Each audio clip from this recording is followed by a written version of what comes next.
આ તો આપણે વાત કરી રહ્યા હતા ક્લાઇમેટ ચેન્જની. ક્લાઇમેટ ચેન્જ એટલે તમને સમજણ પડી એમ એક વિસ્તાર છે, સમજી લો કે આપણો માતર વિસ્તાર છે, બરાબર. માતર સમજી લો. માતરની જે છેલ્લા 30-40 વર્ષની જે આબોહવા હોય, આબોહવા આપણે કહીએ છીએ ને હવા પાણી માફક આવે છે, કઈ બહારગામ ગયા હોઈએ તો આપણને કહે ને હવા પાણી માફક આવે છે કે નહીં આવતું એવું. એટલે એ આબોહવામાં જે પરિવર્તન આવે એને આપણે ક્લાઇમેટ ચેન્જ કહીએ. શું કહીએ? હા, હિન્દીમાં એને જલવાયુ પરિવર્તન કહેવાય. શું કહેવાય? અને ઇંગ્લિશમાં ક્લાઇમેટ ચેન્જ. હવે તમને પહેલા કહ્યું એમ કે જે અત્યારે આ ક્લાઇમેટ ચેન્જની જે પ્રક્રિયા છે એ આપણા આખા વિશ્વમાં એણે આપણા માનવ જીવન ઉપર એક સંકટ ઊભું કર્યું છે. અને આ ક્લાઇમેટ ચેન્જની પ્રક્રિયા આખા વિશ્વમાં આફત બનીને વરસી રહી છે. કોઈ જગ્યાએ એટલો બધો વરસાદ પડી જાય છે, એક સામટો વરસાદ પડી જાય છે 10 ઇંચ 12 ઇંચ. પછી લેન્ડસ્લાઇડ થાય છે, વાદળ ફાટે, એવી ઘટના તમે સમાચારમાં સાંભળતા હશો, બરાબર. ઉત્તરાખંડ છે, હિમાચલ પ્રદેશ છે, એવા વિસ્તારોમાં વાદળ ફાટે એટલે એનું જે મલબો હોય એમાં આખા ગામ દબાઈ જાય, લોકો મૃત્યુ પામે. અને ધીરે ધીરે છેલ્લા 5-10 વર્ષમાં એનું પ્રમાણ વધી રહ્યું છે.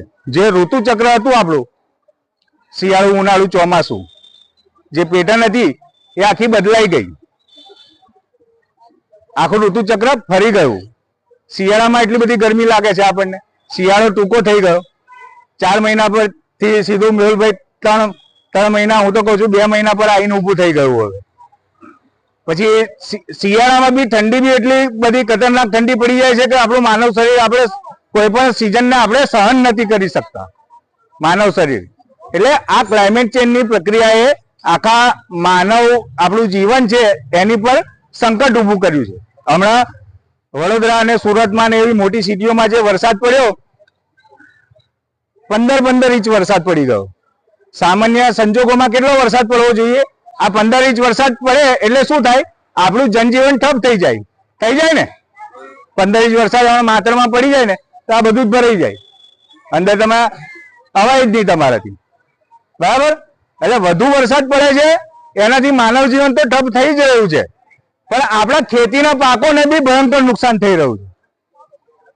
સમજો, આપણે તો બધા ખેતી જ કરીએ છીએ ને મોટા ભાગના અહીંયા, બરાબર. અત્યારે સમજી લો કે હમણાંની જ વાત કરું, હમણાં આપણા ખેતરોમાં બધો પાક તૈયાર થઈ ગયો છે, મસ્ત જોરદાર. જોઈએ એટલે આપણને મસ્ત લાગે બધું. સમજી લો કે એ પાક કાઢવાની 2-4 દિવસની કે અઠવાડિયાની કે 10 દિવસની વાર હોય અને વરસાદ પડી જાય તો શું થાય? પાક બગડે ને, બરાબર. વગર સિઝનનો વરસાદ પડે એટલે પાક બગડે. પાક બગડે એટલે આખી ચેનલ ચાલે.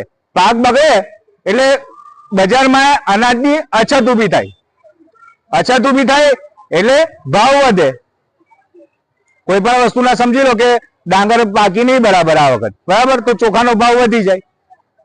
એટલે આ ક્લાઇમેટ ચેન્જની પ્રક્રિયા આખી તમારી થાળી સુધી આવે છે. ક્લાઇમેટ ચેન્જની આ બધી અસરો કઈ કે આનાથી આપણને જનજીવન પર શું અસર થઈ શકે છે. બીજું, આ પ્રક્રિયા થાય છે કેમ? ક્લાઇમેટ ચેન્જની વરસાદ વધુ પડવાથી રોડ પણ તૂટી જાય છે. રોડ રહે છે સાજા, કેમ કે વધુ પ્રમાણમાં એનું પ્રમાણ હોય. પણ 15 ઇંચ વરસાદ પડી જાય તો રોડ તૂટી જાય. પણ આ બધું થાય છે કેમ? તમે કદી વિચાર્યું છે કે આ સિઝનો બદલાઈ, બરાબર, આ બધું થાય છે કેમ? આ બધી પ્રક્રિયા કુદરતી તો છે જ, પણ આ બધી પ્રક્રિયા થવાનું કારણ આપણી માનવીય ભૂલો પણ છે. તમને એવું થતું હશે કે આપણે શું કરીએ, આ તો કુદરતી પ્રક્રિયા છે, પણ આ એવું નહીં. કેમ એ સમજાવું તમને. આપણે આપણી જે રોજિંદી જે જીવનશૈલી છે, રહેવું, ખાવાનું, જે બેઝિક નીડ છે, બહુ બધું ફરવાનું, બહુ બધી વીજળીનો ઉપયોગ કરવાનો, બરાબર, આ બધું આપણે રોજ ભોગવીએ છીએ, બરાબર છે. તમને પાણી પીવો છો, કોઈ બિલ માંગ્યું તમારી જોડે? તો આ બધું આપણે ભોગવીએ છીએ, જે આપણી જરૂરિયાત, જીવન જરૂરિયાતની વસ્તુઓ. સામે આપણે કુદરતને કશું આપતા જ નથી. સામે પાછું શું આપ્યું? બરાબર, આપણે કોઈ દર છોડ ઉગાડ્યો, ઝાડ રોપ્યું કોઈ? એટલે કહેવાનો મતલબ એવો છે કે આપણે આ પૃથ્વીના પેટાળમાંથી જે પેટ્રોલ ડીઝલ કાઢીએ છીએ, પેટ્રોલ ડીઝલ આપણે કાઢીએ છીએ, બરાબર, એનો આપણે ઉપયોગ કરીએ છીએ આ ગાડીમાં, બાઇકોમાં, બરાબર. તમે તમારા ઘરમાં તમારા સ્કૂટર હશે મમ્મી પપ્પા જોડે, બરાબર, એમાં આપણે પેટ્રોલ ડીઝલ નાખીએ છીએ, બરાબર. આ પેટ્રોલ ડીઝલ બળે એટલે એમાંથી શું નીકળે? ગરમી નીકળે, કાર્બન નીકળે. શું નીકળે? બરાબર. એ કાર્બન ક્યાં? વાતાવરણમાં ભળે આપણા, બરાબર, એટલે ગરમી વધે. હવે એ કાર્બન ને શોષે જે વૃક્ષો. રોજે રોજે આપણે જંગલ, આપણે કશું બોલતા જ નથી. આપણે આ જંગલ જે ઝાડ કપાય છે ત્યાં કશું કહીએ છીએ, બોલીએ છીએ ને કે ભાઈ તું શું કામ જરૂરિયાત વાળું છે કે નથી જરૂરિયાત વાળું, ઝાડ કાપી નાખીએ છીએ, બરાબર. એટલે ધીરે ધીરે આપણે ઝાડ ઓછા થાય છે પૃથ્વી પરથી. એટલે આપણે આ જે કાર્બન જેવી, મિથેન જેવો વાયુ ઉત્સર્જન થાય, આપણે એસી વાપરીએ, ફ્રીજ ઘરમાં વાપરીએ, એનાથી આ કાર્બન મિથેન જેવો વાયુઓનું ઉત્સર્જન થાય, વાતાવરણમાં ભળે, ગરમી વધે.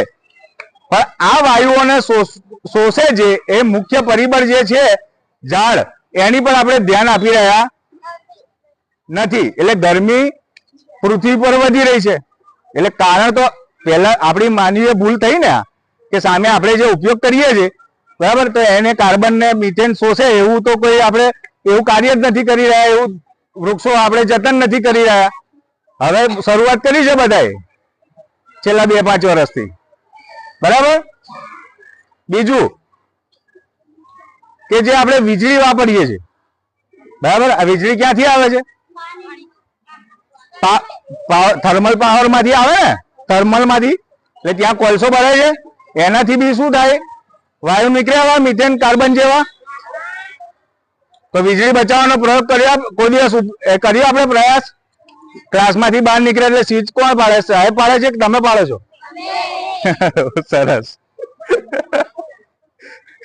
એટલે તમારે શું કરવાનું છે, મારો કહેવાનો તમને મતલબ એ જ છે કે આ ક્લાઇમેટ ચેન્જ થવાના કારણોમાં આપણે બહુ મોટું ફાળો છીએ, અને એને નાથવામાં, ક્લાઇમેટ ચેન્જ થતો રોકવામાં આપણે બહુ પ્રયાસ કરી શકીએ એમ છીએ. પણ તમારે શું કરવાનું છે? તમારી આસપાસની જે વાત છે એ તમને કહું છું. પહેલો તો જાહેર પરિવહનનો ઉપયોગ કરવાનો છે. આપણે શું કરવાનો છે? જાહેર પરિવહન એટલે બસ, બરાબર. ખાનગી વાહનો બને એટલો ઉપયોગ આપણે ઓછો કરવાનો. કેમ? હમણાં સમજ્યા પાડી? પેટ્રોલ ડીઝલ ઓછું બળે, આપણે બચાવવાનું છે. વીજળી, બરાબર, તમારે કાલથી શરૂઆત કરવાની છે વીજળી બચાવવાની. ઘરમાં તમે 5-10 મિનિટ બી વીજળી બચાવશો તો તમને બી ફાયદો છે. તમારું ખિસ્સામાંથી પૈસા ઓછા જશે, વીજળીનું બિલ ઓછું આવશે, બરાબર. સાથે સાથે પર્યાવરણને ફાયદો થશે, બરાબર ને? એટલે આ બધા પ્રયાસ કરવાના છે. વૃક્ષો વધારેમાં વધારે આપણે વાવવાના છે, અને વાવેલા વૃક્ષોનું આપણે જતન કરવાનું છે. શું કરવાનું છે? સાચવવાના છે. કેમ કે પૃથ્વીને બચાવવામાં વૃક્ષો જ એક બહુ મહત્વનો ફાળો આપે છે. કાલથી શરૂ થઈ જવાનું. આપણે પહેલા આપણે વીજળી બચાવવાનો પ્રયાસ કરવાનો. વૃક્ષો તમે વાવશો ને એટલે તમે નેચર, પ્રકૃતિની નજીક જશો, તમારામાં એક સેન્સ આવશે, બરાબર. આ થિયરી જે છે, હું બોલીશ, તમે ચોપડા લખશો, એટલું સેન્સ ડેવલપ નહીં થાય. એટલું જ તમે વૃક્ષો વાવવાથી તમારામાં એક સેન્સ આવશે, તમે પ્રકૃતિની નજીક જશો. એટલે મારો અહીં આવવાનો મતલબ એ જ છે કે વધારેમાં વધારે પર્યાવરણને તમે મદદરૂપ થાઓ, પર્યાવરણ બચાવવામાં તમે ફાળો આપો અને વૃક્ષો વાવો, બરાબર.